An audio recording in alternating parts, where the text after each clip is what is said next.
3, 2, 1, start. Sir, I express my gratitude to the honorable members for the keen interest they had taken in the whole matter and for the many valuable suggestions they have made. Unfortunately, in the limited time at my disposal, I will not be able to refer to every point which has been raised by the honorable members, but I can assure the House through you that all the suggestions which have been made will be given full consideration by the government. I would like to take up some common points which have been stressed by a very large number of my honorable friends here. The first point that has been stressed by a very large number of members deals with the question of the care of expectant mothers and the care, and particularly the nutritional care of smaller children up to the age of 6. There is no doubt that this is the most important period in the life of any human being, and any lack of effort in this age group can have very serious consequences when the child grows into adulthood. For this purpose, Education Ministry, in close collaboration with the Ministry of Health, Agriculture, and obviously with the cooperation of the state governments, has started the Integrated Child Development Services, which aim at all these points that have been emphasized para. The concept of Integrated Child Development Services has been explained by us before, but I would crave your indulgence to explain again in a few minutes the main concept of the Integrated Child Development Services. It starts with the question of nutrition and healthcare of expectant mothers. Then there is a full-fledged program of immunization, which certainly includes the triple vaccines. Along with this, there is the question of regular health checkup, referral services, nutrition supplementing measures, and the diet and preschool and formal and informal education para.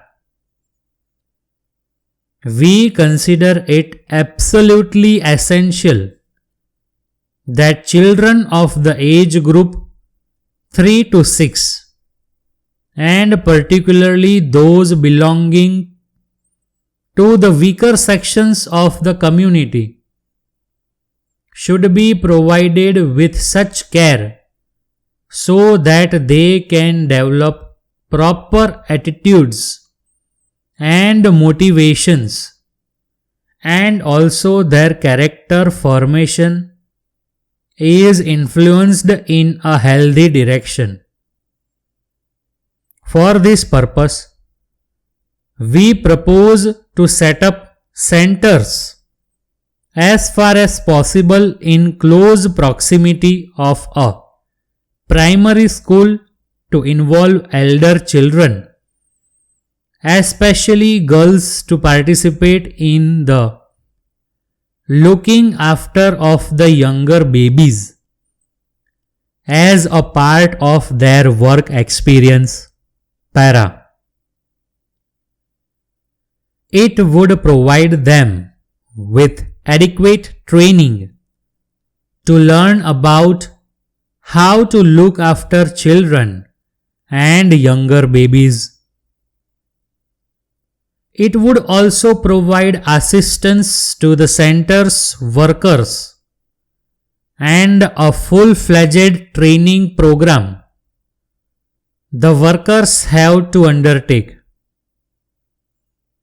Because this was a new scheme and because it involved the cooperation of a very large number of agencies,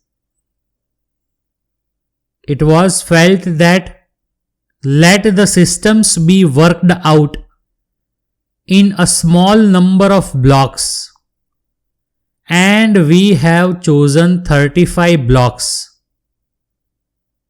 20 of these are rural blocks, 10 are in tribal areas, and 5 in urban slums. This program is being tried out, and government would like to expand this scheme to a very large number of other blocks, so that we are able to cover, hopefully, by the 9th plan period, every block in the country. Para. This is an important scheme whereby the problems of the rural children and the children belonging to the weaker sections of the community would be looked after from the point of view of health, from the point of view of immunization, and from the point of view of what may be called preschool education or attitude formation, and so on. This program, I am glad to say, has evoked proper response from all the ministries of the Government of India and most of the state governments. We felt that an independent agency to monitor this scheme would be extremely useful. For this purpose, we invited the medical colleges, and I am glad to say that 27 medical colleges have responded to our invitation. Para. The All India Institute of Medical Sciences in New Delhi is coordinating the work that is being done by the medical colleges for preparing the baseline data about nutrition, about the general health of children and of expectant mothers, and so on. It would also be supervising the implementation of the scheme in other respects, so that along with the administrative setup which is looking after this program, there is also an independent organization which can monitor and which can provide expert guidance for the implementation of this particular program. Para. We have also insisted that In each village there should be women organization formed because without involvement of the women of the villages and the localities concerned, no worthwhile program for children is likely to succeed. The program so far in this regard has been on the whole satisfactory, although I would like greater emphasis being placed by the state government on the setting up of women organizations in each of the villages. The state governments are anxious to set up these organizations as early as possible.